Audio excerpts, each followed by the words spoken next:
Jodie understood much earlier than I did that she was inevitably going to die. I was, I guess, hoping and not allowing myself to think about the end.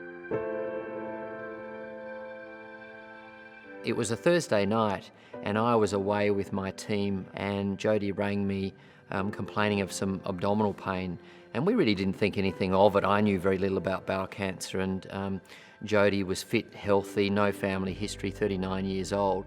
But we were concerned enough that she went off to the GP the next day, who recognised that there was a block in Jodie's bowel, ordered some scans. Scans came back at 3 o'clock that same afternoon, and 11 o'clock that night an ambulance turns up at our house. After Jodie's successful surgery to remove the tumour from Jodie's bowel, the specialist came to see us. He was going through Jodie's prognosis, and shortly into that conversation Jodie felt a bit faint and decided to go back to her room.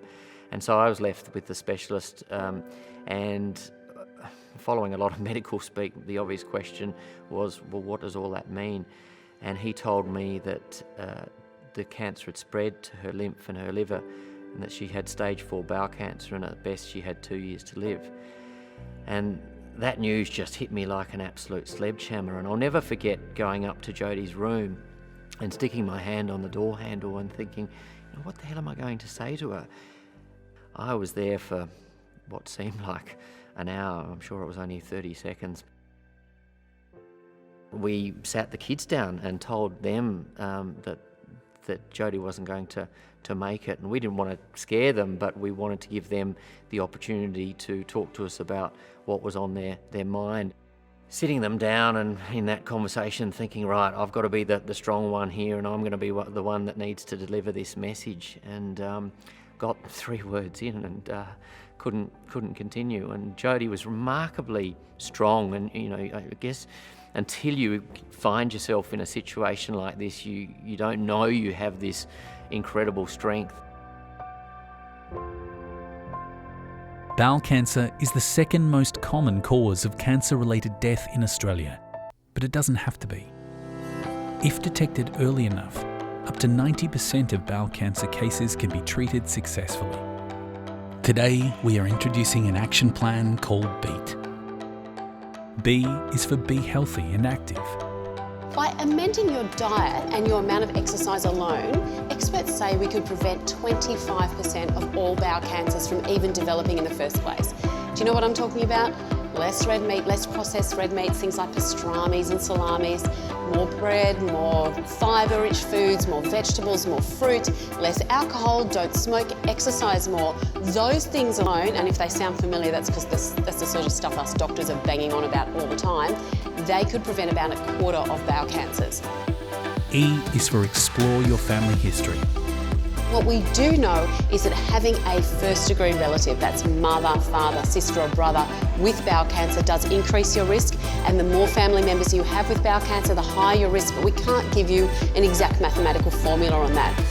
A is for act on symptoms. What we want to see is if you have any blood in your bowel motions. Why? Some of them will be cancer, probably only 10% of the positive tests that we get, but the others might be a polyp, which can be a cancer in the process of developing. And if you have a positive test and we go and look further with a colonoscopy, if we find a polyp, we can remove it before it even turns into a cancer. If we do that, we could prevent 90% of bowel cancers from even developing. That's an incredible number. T is for take a screening test. If you've got one of those testing kits sitting on your shelf somewhere and you've been ignoring it, pretending it doesn't exist, I'd go and grab that and do that today. It's a really good idea for your health. And the second thing is, if you do have really terrible gut symptoms and you are worried, please go and see your doctor. Don't put it off.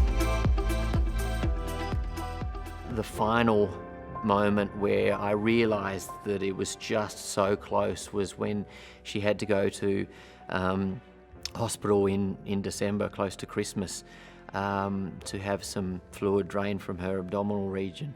And at that time she turned to me and said, "I'm not sure that I can get out of the hospital."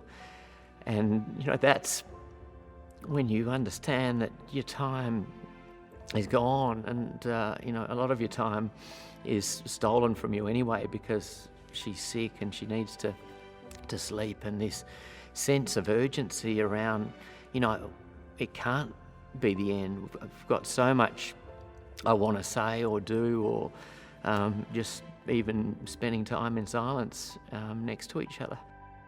Bowel cancer can be successfully treated if detected early enough. Take the time. Take the test. It might just save your life.